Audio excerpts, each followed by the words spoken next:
Bismillahirrahmanirrahim. Nah, Assalamualaikum warahmatullahi wabarakatuh. Waalaikumsalam warahmatullahi wabarakatuh. Alhamdulillahirabbil alamin wassalatu wassalamu ala asyrafil anbiya'i wal mursalin sayyidina wa maulana Muhammadin wa ala alihi wa sahbihi ajma'in, amma ba'du. Pertama dan yang paling utama, puji syukur marilah senantiasa kita panjatkan kehadirat Allah Subhanahu wa Ta'ala yang tidak henti-hentinya memberikan nikmat-nikmatnya kepada kita semua.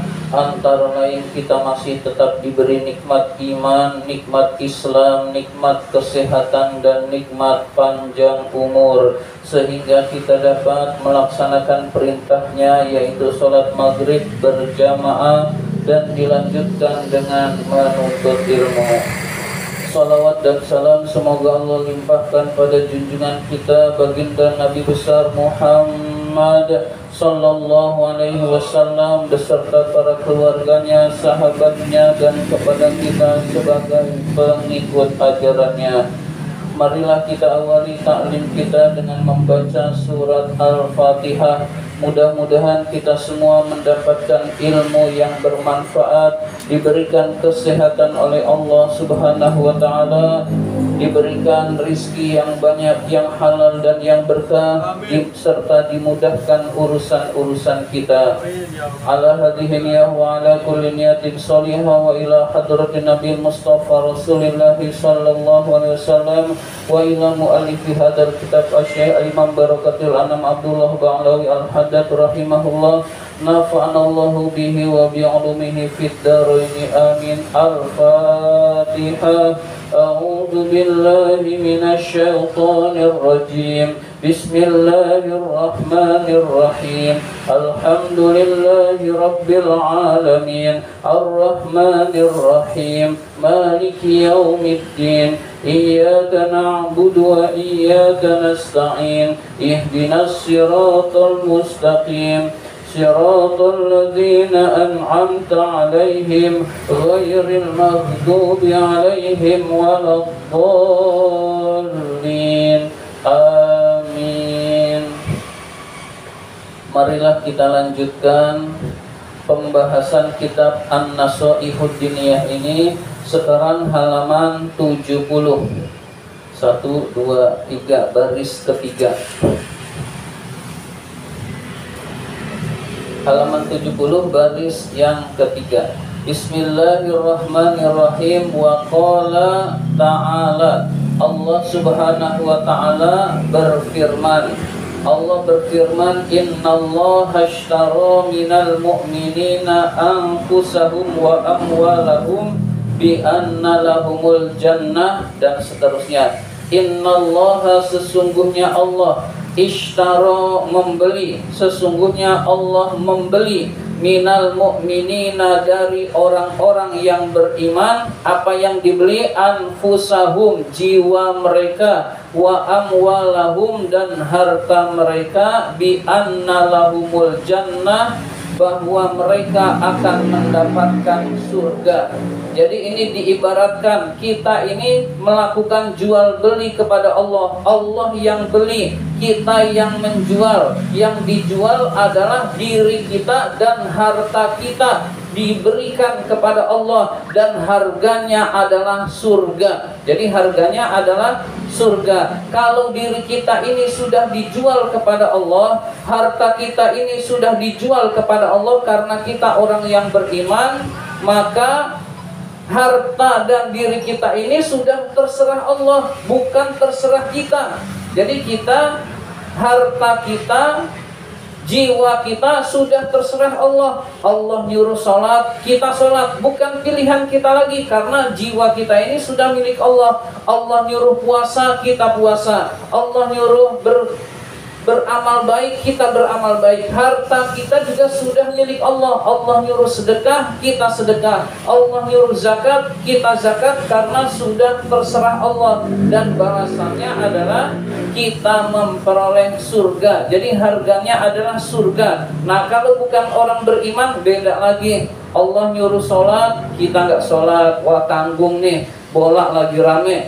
Orang Allah nyuruh puasa, dia di jalan minum, enak-enakan minum dan lain sebagainya. Tapi kalau orang beriman, dirinya kita ini sudah jadi milik Allah, hartanya sudah terserah Allah. Allah mau apakan hadirin sekalian. Jadi orang beriman itu sami'na wa ata'na, kami dengar, kami taat kepada Allah Subhanahu wa ta'ala. Jadi Allah telah membeli dari orang-orang yang beriman diri mereka, harta mereka dengan harganya surga. Hadirin sekalian, yuqatiluna, mereka berperang, fi sabilillahi, di jalan Allah, fayaqtuluna, lalu mereka membunuh, wa yuqtalun, atau mereka terbunuh. Jadi diri ini sudah menjadi murah kalau diserahkan di jalan Allah. Dia membunuh dan atau dia terbunuh di jalan Allah di dalam peperangan.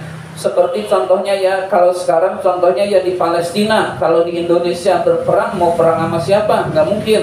Di Palestina itu orang-orang yang berjuang di jalan Allah kemudian meninggal ditembak oleh Israel, itu matinya syahid. Hadirin sekalian, jadi terbunuh ataupun membunuh, dua-duanya mulia di sisi Allah karena dalam posisi berperang di jalan Allah Subhanahu wa ta'ala. Contohnya adalah yang sedang memerangi Zionis Israel di Palestina, itu adalah berperang di jalan Allah Subhanahu wa ta'ala. Dia terbunuh syahid, mendapatkan balasan yang layak di sisi Allah. Dia membunuh berarti dia menang berperang di jalan Allah. Hadirin sekalian, wa'dan alaihi haqqan, janji Allah adalah benar, fit Taurati, di dalam kitab Taurat, wal Injili, dan kitab Injil, wal Qur'ani, dan kitab Al-Qur'an. Artinya perintah jihad ini ada di dalam kitab Taurat, di dalam kitab Injil, dan di dalam kitab Al-Quran.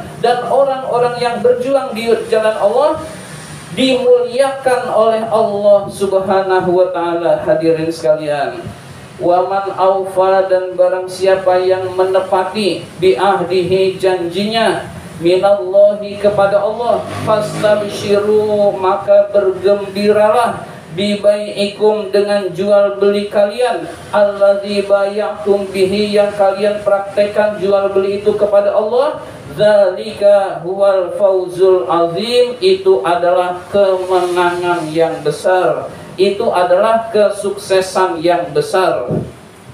Jadi ketika sudah ada perintah jihad, hadirin sekalian, berperang di jalan Allah, contohnya adalah di Palestina misalkan, lalu orang tersebut berjihad, mau terbunuh ataupun mau membunuh, dua-duanya kemenangan yang besar di sisi Allah Subhanahu wa ta'ala. Jadi kalau dia meninggal dunia, dia syahid, masuk surganya Allah Subhanahu wa ta'ala, atau dia memenangkan pertempuran, juga mulia di sisi Allah Subhanahu wa ta'ala. Hadirin sekalian, jadi berikutnya ini tentang kaitannya dengan pembahasan jihad. Hadirin sekalian, wa qala Rasulullah sallallahu alaihi wasallam, Rasulullah sallallahu alaihi wasallam bersabda, jahidu, berjihadlah melawan al-musyrikina, orang-orang musyrik, bi amwalikum, dengan harta kalian, wa anfusikum, dengan jiwa kalian,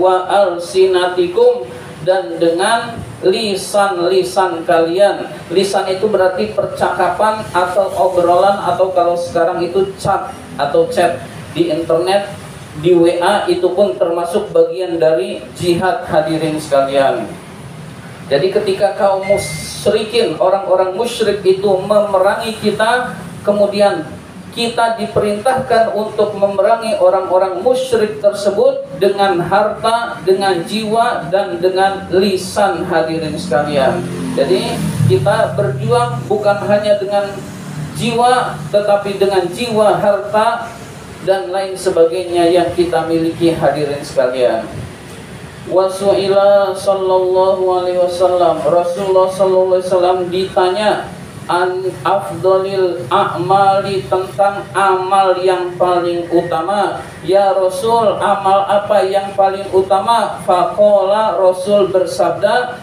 al-imanu billah, beriman kepada Allah Subhanahu wa taala. Jadi amal yang paling utama adalah pertama beriman kepada Allah Subhanahu wa taala. Iman itu nilainya mahal.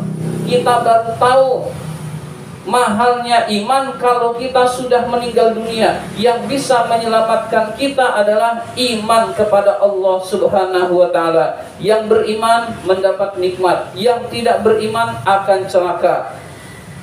Dan kita baru menyadari pentingnya iman ketika kita sudah meninggal dunia, hadirin sekalian. Di dunia juga iman sudah bisa dirasakan, hadirin sekalian. Orang yang beriman itu biasanya hatinya tentram, tenang. Ada masalah besar dia tetap tenang karena imannya, yakinnya kepada Allah Subhanahu wa taala. Yang kedua, wal jihadu fi sabilillah. Amal apa yang paling utama ya Rasul? Yang kedua kata Rasul, berjihad di jalan Allah Subhanahu wa taala. Berjihad yang paling utama adalah berdakwah di jalan Allah. Yang kedua berperang di jalan Allah. Dan ketika perang ini tidak ada, maka jihad di Indonesia memakmurkan masjid, menghidupi majelis taklim, mendukung kemakmuran masjid, mendukung syiar-syiar Allah dengan harta, itu pun bagian dari berjihad di jalan Allah Subhanahu wa taala, hadirin sekalian.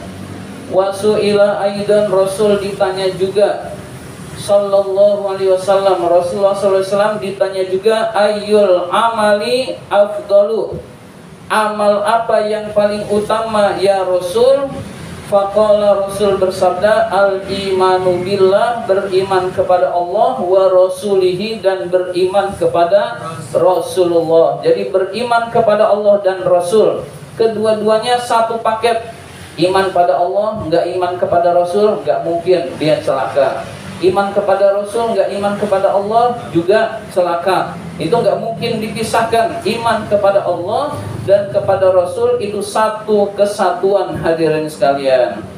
Kila ditanya, summa maza, kemudian apalagi ya Rasul? Qala, Rasul menjawab, al jihadu fi sabilillah, berjihad di jalan Allah Subhanahu wa taala. Termasuk di antara jihad juga mengendalikan hawa nafsu. Ada yang haram, kita kendalikan hawa nafsu sehingga tidak melakukan yang haram, itu pun berjihad, hadirin sekalian. Jadi berjihad mengendalikan hawa nafsu juga termasuk berjihad di jalan Allah. Ada peluang korupsi, lalu dia tidak korupsi karena takut kepada Allah, itu pun berjihad di jalan Allah Subhanahu wa taala. Ada yang haram lalu tidak kita ambil atau tidak kita lakukan, itu pun berjihad di jalan Allah, yaitu jihad memerangi hawa nafsu, hadirin sekalian. Karena kalau nurutin hawa nafsu, yang haram dikerjakan. Kalau nurutin hawa nafsu, yang haram kita ambil. Nauzubillah min dzalik, hadirin sekalian. Jadi di antara berjihad juga memerangi hawa nafsu, dan ada di dalam diri kita sendiri. Kila dikatakan summa maza, kemudian apalagi ya Rasul? Qala, Rasul menjawab, hajjun mabrurun, yaitu haji mabrur. Jadi haji mabrur itu amal yang paling utama juga, hadirin sekalian. Jadi amal yang paling utama beriman kepada Allah, berjihad di jalan Allah, dan yang ketiga haji mabrur, hadirin sekalian. Al-hajjul mabruru laisa lahul jaza illal jannah. Haji mabrur itu tidak ada balasan kecuali surganya Allah Subhanahu wa taala. Karena saking beratnya haji mabrur itu, hadirin sekalian. Haji itu fisiknya digunakan, hartanya digunakan, pikirannya juga digunakan, hadirin sekalian. Jadi balasannya adalah surganya Allah Subhanahu wa taala. Wa qala alaihi salam, Nabi alaihi salam bersabda, "Uhsu, perangilah fi sabilillah, di jalan Allah, man qatala, orang yang memerangi kalian." Jadi perangilah di jalan Allah orang yang memerangi kalian, fi sabilillah, di jalan Allah, fuwaqa naqatin, di atas unta. Wajabat lahul jannah, orang yang melakukan demikian wajabat lahul jannah, maka baginya adalah surga. Fuwaqa, makna fuwaqa adalah mabainal halabatain, antara dua punuk unta. Jadi dua punuk unta. Jadi orang yang berjuang di jalan Allah dengan unta itu kan harganya mahal. Lalu dia sudah mengorbankan hartanya yaitu unta untuk berjuang di jalan Allah. Dia juga sudah menyerahkan dirinya untuk berperang. Kalau matinya syahid, maka wajabat lahul jannah, maka bagi dia adalah surganya Allah Subhanahu wa taala. Mudah-mudahan kita dijadikan oleh Allah Subhanahu wa taala menjadi orang yang taat kepada Allah, sehingga tidak ragu-ragu terhadap perintah Allah, senantiasa kita laksanakan, larangan Allah kita jauhi sejauh-jauhnya. Amin ya rabbal alamin. Allahumma inna na'udzubika min ilmin la yanfa wa qalbin la yakhsha wa amalin la yurfa wa du'ain la yusma. Demikian, wabillahi taufiq wal hidayah. Wassalamualaikum warahmatullahi wabarakatuh.